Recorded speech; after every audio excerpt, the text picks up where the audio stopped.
पूर्व प्राचार्य व वरिष्ठ व्यंग्यकार अरुणेश मिश्र द्वारा व्यंग्य काव्य पर आधारित पुस्तक पतित से पावन हो गए पुस्तक का विमोचन स्थानीय नेहरू हॉल में जिला पंचायत अध्यक्षा श्रद्धा सागर की अध्यक्षता में कवियों, व्यंग्यकारों, लेखकों व प्रबुद्धजनों की उपस्थिति में किया गया।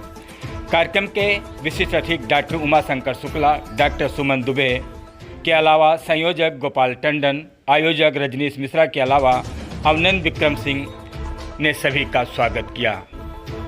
इस अवसर पर मंच का संचालन ओज के कवि रजनीश मिश्र के द्वारा किया गया। समस्त आगंतुओं ने व्यंग्यकार अरुणेश मिश्र के इस काव्य रचना पर राय देते हुए पुस्तक को समाज का आईना बताते हुए कहा कि समस्त लोगों को ऐसी पुस्तकें जरूर पढ़ना चाहिए। आप देख रहे हैं युगाधार समाचार। युगाधार समाचार को लाइक व शेयर करने के साथ साथ यदि अभी तक आपने सब्सक्राइब नहीं किया है तो लाल वाला बटन दबाकर सब्सक्राइब करने के उपरांत घंटी का निशान दबाना न भूलें। युगाधार समाचार हर पल हर समय आपके साथ।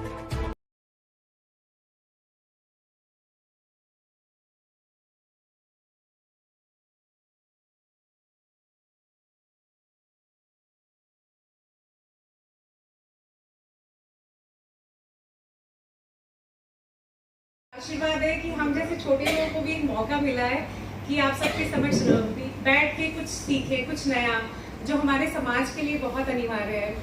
सम्मानित मंच, मैं सभी को बहुत बहुत यहाँ पे प्रणाम कहना चाहती हूँ, बहुत बधाइयाँ देना चाहती हूँ कि आपने इतनी अच्छी पुस्तक लिखी है जिसका मेन फोकस तो मुझे लग रहा है कि सामाजिक, आर्थिक और राजनीति, जिसमें मोस्टली मुझे लगता है कि 80% तो आपने शायद राजनीति के ऊपर लिखा गया है, क्योंकि समाज में जो भी विसंगतियाँ आ रही हैं या मुझे लगता है कि चाहे वो भ्रष्टाचार का हो या जो फीमेल से रिलेटेड हो, महिलाओं का शोषण उत्पीड़न कुछ भी हो, तो मुझे लगता है कि हम सबको जागरूक होना चाहिए, एकजुट होना चाहिए। जैसे कि इसमें मेरी एक फेवरेट है कि जन से तंत्र को अलग कर दिया, लोकतंत्र को षड्यंत्र कर दिया। तो ये सब चीज़ें अगर लिखी जा रही हैं तो कुछ ना कुछ सच्चाई भी है और हम सबको सोचना चाहिए, हम सब सोचने में विवश होना चाहिए कि हमारे को समाज में क्या करना चाहिए, हमें कैसे अपना 100% देना चाहिए, योगदान देना चाहिए, शिक्षित होना चाहिए, हमें अपने राइट्स, अधिकारों के बारे में पता होना चाहिए कि हम लोग भी कुछ कर सकते हैं, ताकि जो ये लिखा जा रहा है वो बहुत अच्छा लिखा है पर थोड़ी थोड़ी कमी आ जाए, थोड़े और सरल सहज भाव हो जाए। मुझे लगता है कि जैसे आपने एक जो लिखा है कि रावण के ऊपर भी आपने बहुत अच्छा लिखा है कि वो भी दल बदलू नहीं था। आजकल के ज़माने में जो सीताओं को हर के हम अशोक वाटिका में रखते हैं, पर रावण जो थे उन्होंने सीता जी को अशोक वाटिका में रखा गया था। जो महिलाएं उत्पीड़न चाहे मानसिक हो चाहे सामाजिक हो या घर पे भी जो इतनी परेशान रहते हैं, इतनी ज़्यादा दिक्कतें हैं कि उनको एक पुरुष प्रधान समाज में इतना उनको नहीं मिला जा रहा है, एक स्टेटस नहीं दिया जाता है। ये सब इतनी विसंगतियाँ हैं कि हमें इनको सोचना चाहिए, हमें इनके लिए काम करना चाहिए। आप लोग भी एक एग्जाम्पल सेट कर सकते हैं कि हम सोसाइटी के लिए कुछ कर सकते हैं। जैसे कि आपने देखा है कि माननीय मोदी जी, माननीय योगी जी पूरे नेशनल लेवल नहीं इंटरनेशनल आइकन बन चुके हैं। जो समाज में हम चाहते हैं कि हम भी किसी को देख के अपना रोल मॉडल बनाते हैं कि हमको आपकी तरह बनना है या कुछ पचिनों पे आप उनके चलना चाहते हैं। तो मैं ये कहना चाहती हूँ कि हम भी अपने आप में पहले अपना वर्क करें कि आप किस लायक है, कितने सक्षम हैं। मेन फोकस हमारे को, अगर हम सुधरेंगे तभी हमारे आसपास सोसाइटी को हम चेंज करने के लिए लायक हो पाएंगे। और मुझे लगता है कि ये किताब ऐसी किताब है जिसकी भाषा बहुत ही सरल है और हर कोई इसे पढ़े। मैं ज़्यादा पढ़ती तो नहीं हूँ, पर जो इंडेक्स पढ़ा तो उससे इतना प्रभावशाली था कि सब लोगों को मैं बोलना चाहती हूँ कि कमिंग जनरेशन, हमारी जो आने वाली पीढ़ी है, वो भी किताबों की तरह झुके और पढ़े, क्योंकि जो पढ़ने से ज्ञान मिलता है वो आपको फेसबुक और व्हाट्सएप चलाने से नहीं मिलता है। मेन बात तो ये है कि आप कुछ पढ़ेंगे तभी आप बाद में बच्चों को अपने बता पाएंगे कि क्या हमारे टाइम पे होता था और अब क्या हो रहा है और हम क्या कर सकते हैं। मैं बहुत आदरणीय श्री अरुणेश मिश्र जी ने इसको लिखा है। न्यू वर्ल्ड पब्लिकेशन नई दिल्ली से इसका प्रकाशन हुआ है इसी वर्ष 2023 में और इसका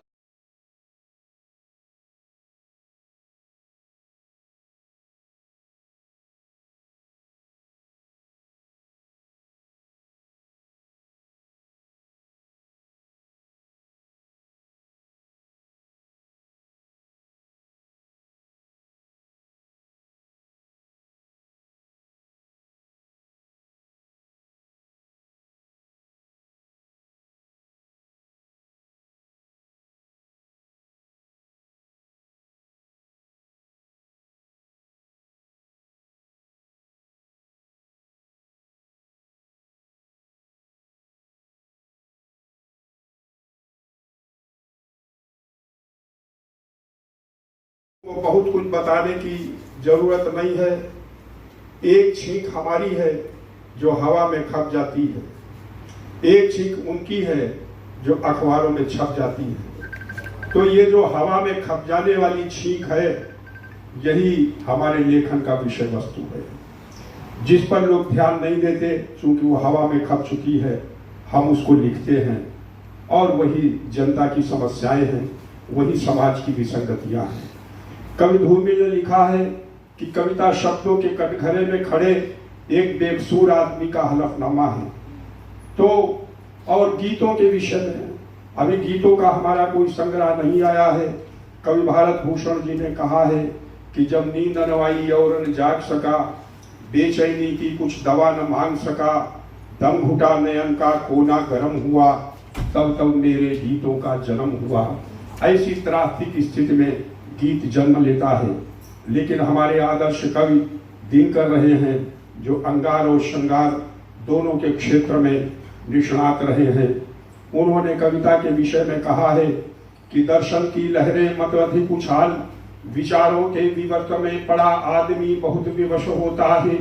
मगर मच्छर नोचते देह का मांस, किंतु वो छंदों में सोचता ऋचाओं श्लोकों में रोता है। ये कविता जो है, ये ऋचाएं हैं, ये श्लोक हैं, ये समाज को दिशा दे सके, समाज का मार्गदर्शन कर सके। उससे बड़ी बात ये है कि हमारे जितने साथी हैं, सहयोगी हैं, परिवार के लोग हैं, हमारे लेखन में और उसके प्रकाशन में बहुत योगदान करते हैं, बहुत सहयोग करते हैं। हमको सुन भी लेते हैं, हमको पढ़ भी लेते हैं और बताते भी रहते हैं कि इस तरीके की बात भी अगर आपके लेखन में आ जाए तो समाज का बड़ा भला हो जाएगा। इसलिए हम समाज के पक्ष में लिखते हैं, जो उचित हमको लगता है, जो न्याय संगत लगता है और जिससे न्याय मिलने की संभावनाएं प्रबल होती हैं, वही हमारे लेखन का विषय रहता है। हम कृतज्ञता ज्ञापित करते हैं। पुस्तक जनता की समस्याओं को ध्यान में रखते हुए पुस्तक में राजनीतिक, आर्थिक और सामाजिक सभी पहलुओं पर लिखा हुआ है। ये जो कविताएं हैं बहुत ही सरल भाषा में लिखी गई है, जिसे पढ़ करके आपको ये नहीं लगेगा कि हम कोई व्यंग की बड़ी भारी भाषा में कोई पुस्तक ले ली गई है जिसे हमारे लिए पढ़ने में बहुत मुश्किल वाली बात हो जाए। बहुत ही सुलझी हुई कविताएं हैं और आप डे टू डे इनको कनेक्ट कर सकते हैं कि आपके समाज में क्या हो रहा है, क्या नहीं हो रहा है, हमें इनको कैसे सुझाव देने चाहिए, क्या क्या परिवर्तन आना चाहिए हमारी सोसाइटी के अपलिफ्टमेंट के लिए। वही सब इन्होंने बहुत अच्छे से लिखा गया है। मैं चाहती हूँ ज़्यादा से ज़्यादा लोग इसे पढ़ें और हम सब लोगों से जनमानस के लिए जो भी हम कर सकते हैं अच्छा, वह सब काम अपने दैनिक जीवन में करें और आगे भी इसका प्रोत्साहन दें। सर, आज आपकी पुस्तक का विमोचन हुआ है, क्या स्यार है इसका, क्या संदेश देना चाहिए? हम ये चाहते हैं कि सामाजिक विसंगतियाँ जो है, राजनीति में जो विद्रूपता फैल गई है, जो गंदगी फैल गई है, उन सबको हमने अपनी कविताओं के माध्यम से व्यक्त करने का प्रयास किया है। अच्छे समाज के निर्माण इन रचनाओं का उद्देश्य रहा है। व्यंग के क्षेत्र में व्यंग के माध्यम से जो बात कही जा सकती है वो लोगों को अंदर तक संवेदित करती है। ये पतित से पावन हो गए हमारे इस संग्रह का उद्देश्य है। हम पाठकों से हिंदी साहित्य के जो समीक्षक हैं, आलोचक हैं, समालोचक हैं, उनसे अनुरोध करेंगे कि इस पुस्तक को वो पढ़ें। जनता से, जन सामान्य से हम अनुरोध करेंगे कि इन रचनाओं को वो पढ़ें और जो वो कह नहीं पाते हैं उसे हमने कहने का प्रयास किया है। प्रत्येक वर्ग की संवेदनाओं को रचनाओं में हमने व्यक्त किया है। बस ये है कि समाज का जो पतन हो रहा है, राजनीति का जो पतन हो रहा है, सामाजिक मूल्यों का जो क्षरण हो रहा है, उन्हें समाप्त किया जाए, यही इस पुस्तक का उद्देश्य है और इन व्यंग रचनाओं का उद्देश्य है।